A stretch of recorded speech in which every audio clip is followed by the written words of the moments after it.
Question number 7. An event planner is planning a party. Okay, party time.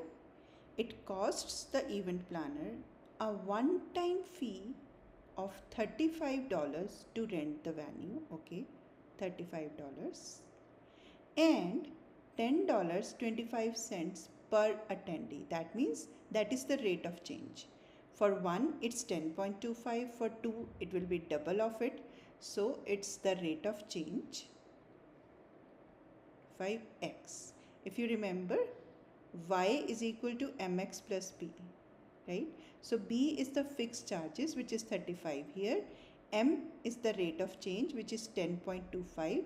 X is the number of attendees and budget is 300. Now he has the budget of 300, right? So he has to spend 300 or less than 300.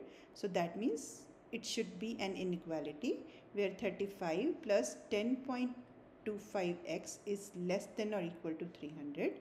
Now let's solve it. Subtracting 35 on both sides. Cancelled. 10.25x is less than or equal to 265 if I'm right.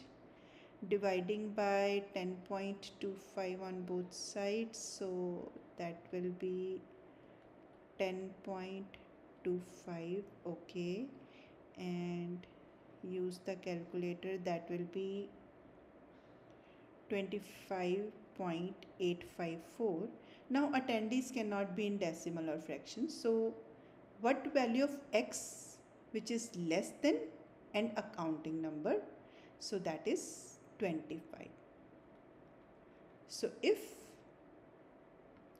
25 attendees are there, the event planner's cost will not go beyond 300. So answer is 25.